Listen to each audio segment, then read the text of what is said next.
visiting today with Pastor Juan Rodriguez, who is at the Jacksonville Mandarin Church. He served as associate pastor for 2 years, and now the last 2 years has been serving as senior pastor. And Juan, I appreciate you coming and allowing me just to visit with you for a few minutes. I really would love to hear, as you began your ministry as senior pastor a couple of years ago, what direction was the church going? And what were some of the needs of the church when you began to become the pastor leader? Well, when I came in to be the senior pastor, I think probably one of the things that the church wanted was to have clear vision, clear goals, objectives for the future. And so when I came in to do it, we just talked about getting together with our leaders, and I suggested, hey, why don't we just invite the whole church and see if they have a good input and see where we can go from there. And so we called a meeting, invited all the church. In fact, we even invited guests to come if they wanted to come. And we sat around. There's about 80 people that came into the fellowship hall. We talked about a little bit about the church, a little bit about the history, and then we simply split up into small groups and said, why don't you tell us where you want to see this church in the next 5 years?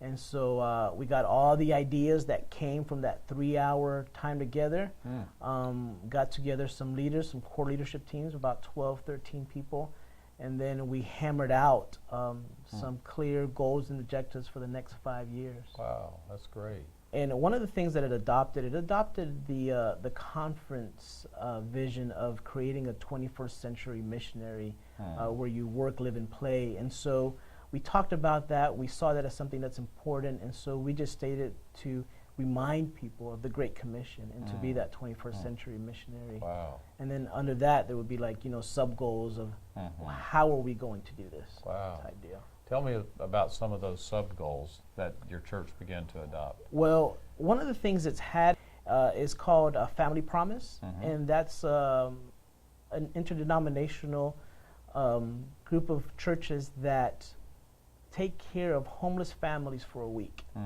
And so we're one of the host families in our church, and the mindset of the people that lead out with that is that we're going to treat these homeless families like royalty. Right. And we want to be Jesus to them. And so when they prepare their meals, when they take care of the place where they stay at, those church members at our church do an incredible job.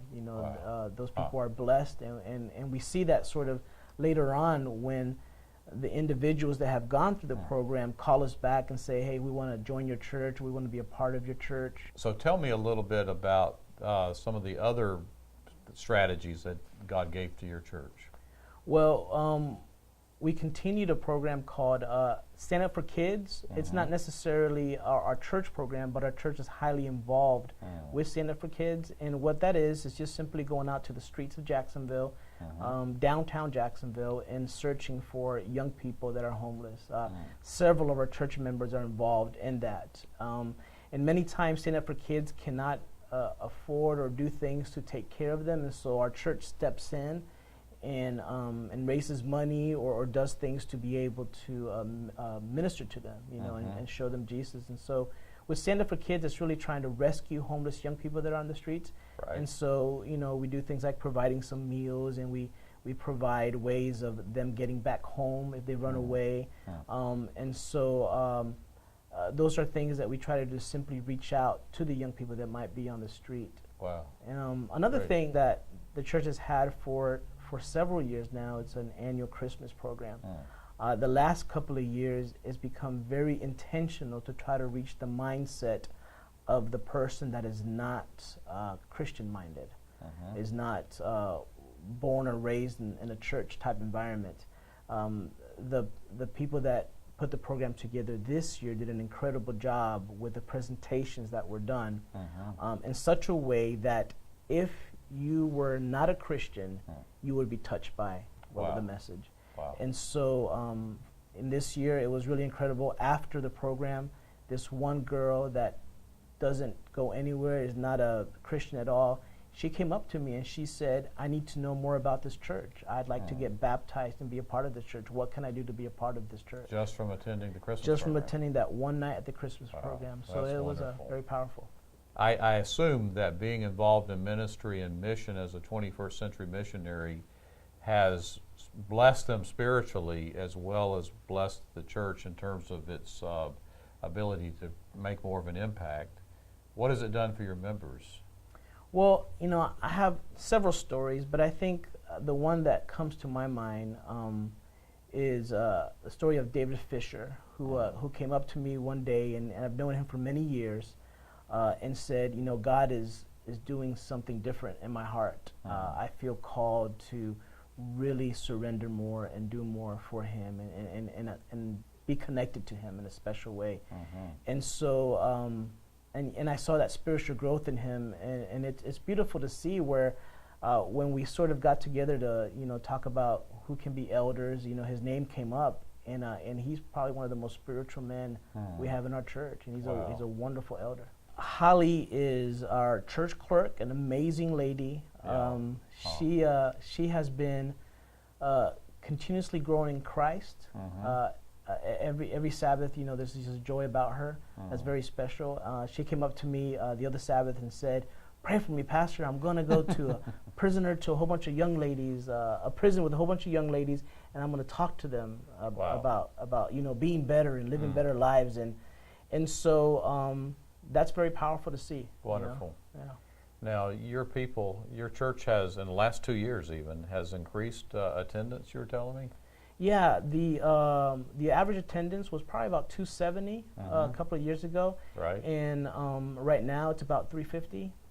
We went from 1 to 2 services, and that sort of has brought in more people to come in. So. And you have visitors most every Sabbath? We have visitors every Sabbath. Every Sabbath? Yes. Every Sabbath, and it's a blessing, it's a challenge, but it's a blessing, to be able to meet everyone that comes in as a visitor. And the Lord has brought new people through baptism and profession of faith? Yeah, we've had, last year, 2011, we had about 30 profession of faith and baptisms together. Wow, isn't that great? That's wonderful. I think foundational, to say the least, is prayer. And it sounds kind of like, prayer, yeah, I've heard that before, but I can't say that enough. I think that God's Spirit moves in a mighty way when people take time to pray.